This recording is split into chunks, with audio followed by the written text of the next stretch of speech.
आज जब वाली तस्वीर आई ना, जिसमें कार में पुतिन और नरेंद्र मोदी जी बैठे थे, इस तस्वीर को मैंने पोस्ट के माध्यम से बताया। इसको साधारण तस्वीर मत समझिए। ये कोई साधारण तस्वीर हो भी नहीं सकती है। ये इसको आप ऐसे मत समझिए कि जैसे आप दोस्तों के साथ घूमने जाते हो, चलो यार 2 कार आ गया, तो एक कार में चलो तू ये कार को यहीं छोड़ दे, बैठ जाए। ये जियोपॉलिटिक्स की वो रणनीति है जो यूरोपीय मीडिया को आज सोने नहीं देगी। इसके पीछे की वजह बताता हूँ। जब 2 राष्ट्राध्यक्ष मिलते हैं, तो उनकी अलग सुरक्षा प्रणाली होती है। उस देश में उनकी सुरक्षा का अलग व्यवस्था होता है। साथ ही साथ प्रोटोकॉल होता है। 2 देश के राष्ट्राध्यक्ष एक कार में गए। शायद बहुत कम ऐसी कहानी सुनने को मिली होगी या आप ऐसा दृश्य देखे होंगे। पुतिन जिसको जिनको अभी दुनिया में सबसे ज्यादा थ्रेट है, आपको पता है कि उनको इंटरनेशनल कोर्ट से उनको मतलब गिरफ्तारी का भी है कि हाँ, उनका मतलब ये है, तो वो नहीं जाते। कुछ देशों में वो आ सकते हैं जो देश रूस के समर्थक देश है, रूस को सपोर्ट करते हैं, जिसमें चीन भी है, चाइना भी है। जब जो जानकारी निकल के आ रही है, 5 से 10 मिनट रूस के प्रधानमंत्री, रूस के राष्ट्रपति पुतिन मोदी जी का इंतजार कर रहे थे। आप ये समझिए, क्योंकि वो संदेश देना चाह रहे हैं अमेरिका को कि आपने भारत पे टैरिफ लगाया है, नहीं तो हम भी भारत के साथ मजबूती से खड़े हैं। आप रूस में अगर आपके कोई परिचित रहते होंगे, तो उनसे जब बात होता होगा, तो आप एक बात जरूर बताते होंगे कि भारतीय लोगों को रूस में जो सम्मान मिल रहा है, उससे पहले कभी नहीं मिला। क्योंकि रूस ने तो हमारा साथ हमेशा दिया, लेकिन पहली बार जब हमको रूस को जरूरत पड़ी, तो भारत ने जिस मजबूती से उसके साथ खड़ा हुआ है, ये हर एक रूसी नागरिक और पुतिन देख रहे हैं। वो भारत को जो एहसान है, जो भारत ने पूरी दुनिया का विरोध करके रूस के तेल खरीदा और उनके आर्थिक संकट में नहीं आने दिया। देखिए, आप इस चीज को समझिए। 2 देशों का बहुत बड़ा हाथ है, चीन और भारत का। अगर ये देश अगर रूस से तेल नहीं खरीदते, तो शायद रूस की स्थिति आज ये नहीं रहती। आज वो शायद लड़ने की स्थिति नहीं रहता, क्योंकि अमेरिका ने सारे देशों को डरा धमका दिया था, कोई तेल नहीं खरीदा था। सिर्फ भारत देश इकलौता पहला देश था जिसने डंके की चोट में वो तेल खरीदना चालू किया। उसके बाद चीन ने खरीदना चालू किया। जब आज ये दृश्य सामने आया, तो वर्ल्ड मीडिया में इसकी चर्चा होने लगी, क्योंकि जो जो ये फोटो का जो मतलब था, इस जहां का नींद उड़ाना था, व्हाइट हाउस का नींद उड़ गया। हमारे देश की बात करता हूं, तो हमारे देश के में जो राजनीतिक लोग हैं, मैं पता नहीं कि उनकी राजनीतिक बुद्धिमत्ता को मैं किस आधार पे आंकूं। वो चीन से दोस्ती करने में उनको नाराजगी होता है, अमेरिका से वो करने में नाराजगी होता है। अरे भाई साहब, जियो पॉलिटिक्स का है, आपको एक पक्ष के साथ रहना पड़ेगा। भारत देश तो तटस्थ की राजनीति करती आई है, लेकिन अभी जो स्थिति बनी है, अमेरिका ने जिस तरीके से भारत दबाव डालना चालू किया, और भारत ने जिस तरीके से आंख में आंख डालकर अमेरिका को जवाब दिया, यहाँ पर जिस मोदी को विरोध तथाकथित किसान नेता लोग करते हैं, वही मोदी जी उन्हीं किसानों को हितों के लिए। अमेरिका चाहता क्या, पहले समझिए। अमेरिका चाहता है अपनी डेयरी के लिए भारत अपना मार्केट खोल दे, उनका डेयरी प्रोडक्ट जो है। अगर अमेरिका का डेयरी प्रोडक्ट भारत आता है, तो भारत की जो डेयरी प्रोडक्ट है, डेयरी है या फिर छोटे मोटे व्यापारी हैं, वो सारा, यहाँ तक कि भारत में वो अमेरिका में सब्जी बेचना चाहता है, आपको बता रहा हूँ, दूध बेचना चाहता है, हर एक चीज बेचना चाहता है। लेकिन अगर वो उनका प्रोडक्ट यहाँ पर आए, तो अपेक्षाकृत यहाँ से सस्ता मिलेगा। क्योंकि एक अपेक्षाकृत जिस तरीके से सस्ता मिलेगा, उसका सीधा नुकसान पहुंचेगा भारत के छोटे मोटे डेयरी उद्योगों और किसानों को मिलेगा। तो भारत और विशेषकर नरेंद्र मोदी यहाँ पर अड़ गए। नहीं भाई साहब, मैं अपना मार्केट, भारत देश का मार्केट अपने नहीं खोलूंगा, और अपने किसानों के लिए, अपने छोटे मोटे जो कारोबारी है, उनका अहित नहीं करूंगा। मेन बात डोनाल्ड ट्रंप को बुरा लग गई, क्योंकि डोनाल्ड ट्रंप शुद्ध रूप से व्यापारी आदमी है। वो दुनिया में व्यापार करने के लिए पैदा हुआ है। वो तो टीवी शो से आया हुआ व्यक्ति है, जिसको अमेरिका से मतलब नहीं है, उसको सिर्फ मतलब व्यापार से। जैसे उसने पाकिस्तान के साथ किया ना, पाकिस्तान में उनके दामाद चले गए, पाकिस्तान को धीरे धीरे कब्जा कर रहे हैं। चीन को भी दुख तकलीफ इसी बात का हो रहा है कि जिस चीन ने पाकिस्तान का इतना साथ सपोर्ट दिया, आज अचानक वो मुनीर जाके उसकी गोद में बैठ गया। तो चीन को समझ में आया। देखिए, मैं आपको वही समझा रहा हूँ।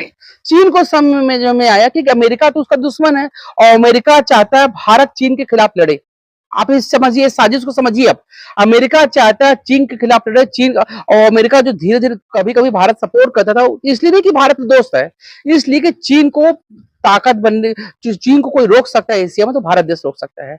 अब इस चीज को चीन ने समझ गया है, इस चीज को भारत समझ गया, क्योंकि अमेरिका की जो नीति है पूरे देश में अशांति फैलाने की है। हर देश में जहां शांति होता है, तरक्की करता है, सुख समृद्धि होती है, अमेरिका वहां अशांति फैलाता है और अपने हथियार बेचता है और वो अपने अपना मार्केट वहां पर बिछाता है। अभी यूक्रेन में जो अभी डोनाल्ड ट्रंप की साजिश समझिए आप। डोनाल्ड ट्रंप यूक्रेन में जितनी नुकसान हुआ उसका जो निर्माण कार्य होगा उसका भी ठेका अपने दामादों को दिलवाना चाह रहा है। तो जल्दी से जल्दी रूस और यूक्रेन का युद्ध रुके, तो हर जगह यही काम करता है। तो अमेरिका और भारत ने अमेरिका सॉरी माफ करिएगा, चीन और भारत ने इस चीज को समझा और एक बुद्धिमान देश होते हुए उन्होंने अपना सीमा विवाद को के लिए जिस स्तर से भी बात करना चालू किया, वो हर महीने युद्ध उच्च स्तरीय बात होगा। क्यों, भारत चीन का कोई बहुत बड़ा मसला नहीं है। चीन भारत पे आतंकवाद नहीं फैलाता, भारत चीन का आतंक नहीं फैलाता। वो जो सीमा विवाद है उस चक्कर में इन लोगों का भारत चीन का हमेशा लड़ाई झगड़ा होता रहता है। तो उस चीज को स्थायी समाधान के लिए दोनों देश के प्रमुखों ने जिस तरीके से गंभीरता दिखाई है, इससे पहले कभी नहीं हुआ था। और आप बिल्कुल ये मत समझिए कि भारत ने चीन के पास गया है। चीन बहुत समय से भारत के पक्ष में आने की कोशिश कर रहा था, बहुत पहले से भारत का साथ देना चाह रहा था।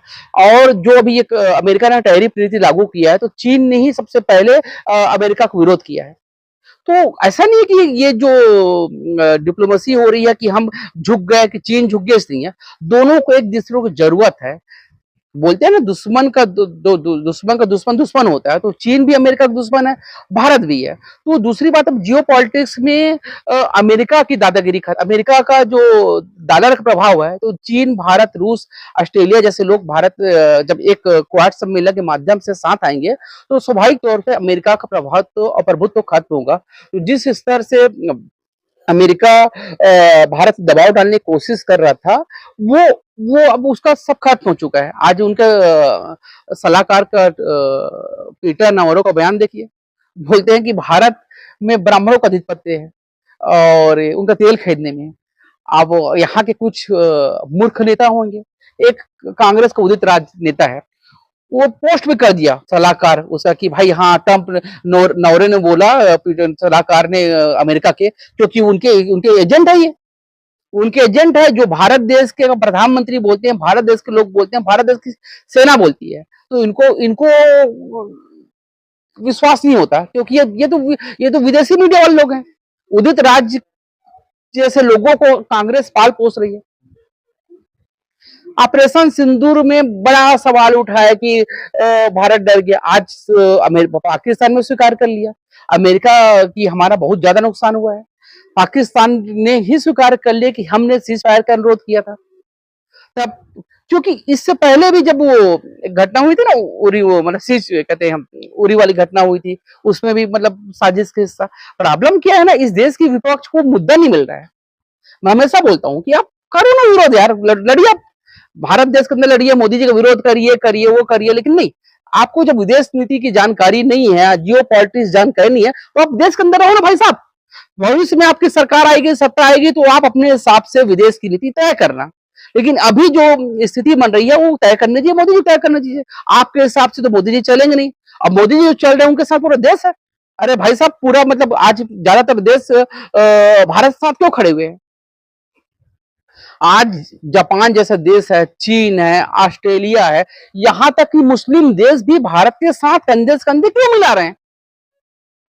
कोई तो भारत का विरोध नहीं कर रहा है, हर कोई भारत समर्थन में आ रहा है, क्योंकि हर कोई अमेरिका के टैरिफ दादागिरी से परेशान है। और भारत इकलौता देश है जिस तरीके से विरोध किया, आज भारत को मतलब जिस तरीके से खड़ा, जापान की हिम्मत आ गई। जापान ने हजारों करोड़ का इन्वेस्टमेंट अमेरिका से खत्म कर दिया।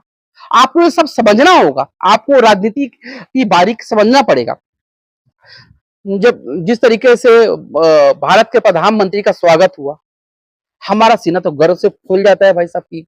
जिस तरीके से हमारे देश का प्रधानमंत्री का स्वागत होता है, हमको लगता है हम, लेकिन जो विपक्षी हैं, भारत में बैठे हुए एजेंट है जो मतलब, मैं आज फिर बोल रहा हूं आपको, तो डीप स्टेट के जो माध्यम से जो एजेंट चल रहे हैं यहाँ पर, आज तो साबित हो गया ना ट्रंप नौरो ने जो ट्रंप का सलाहकार है भारत में जातिगत जनगणना की बात न करके बोलता ब्राह्मणों का आधिपत्य है, तो कहीं नहीं कहीं जातिगत जनगणना का जो सिस्टम है बहुत पहले से बता रहा था, उपज कहीं और से ना।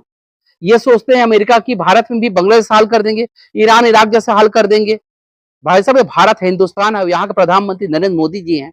नरेंद्र मोदी जी को हटाने के लिए 7 जन्म अमेरिका तो डोनाल्ड ट्रंप को लग जाएगा, 10 से बस नहीं कर सकते। भूल जाइए, कोई आलतू फालतू देश नहीं है।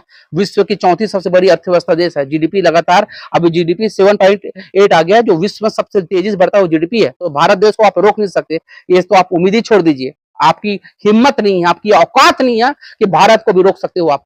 भारत का जो नेतृत्व है सशक्त हाथों में है, जो राष्ट्रवाद के साथ समझौता नहीं करता है। आप लगातार मोदी जी को आप अपशब्द बोलिए, गाली दीजिए, कुछ करिए, वो इंसान 24 आवर्स आपके लिए लड़ा हुआ है। कोई उसका परिवार नहीं है, कुछ वो नहीं है, ये देश के लिए लड़े हुए हैं। लेकिन आपकी तुच्छ राजनीति, एक परिवारवाद की राजनीति ने इतना गंदा राजनीति कर दिया कि उनकी मां को गाली दे रहे हैं और आपका खंडन नहीं आ रहा है। ऊपर से आप वो बयान दे रहे हो कि वो मोदी जी ने बीजेपी ने शामिल कर दिया, अपने लोगों को शामिल कर दिया। अब तो साबित हो गया ना भाई साहब कि वो तो कांग्रेस के व्यक्ति था।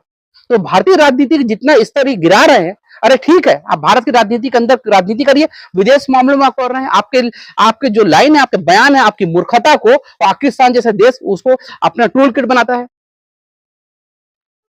बहुत सारी बातें हैं, बहुत बहुत सारी बातें हैं, बहुत अंदर गुस्सा रहता है जब अपन देखते हैं कि जिस तरीके से राजनीति चल रही है, और ये बेहद शर्मनाक है, जिसको रोकना बेहद जरूरी है। बहुत सारे मुद्दे मैं आपसे बात करूंगा, तब के लिए धन्यवाद।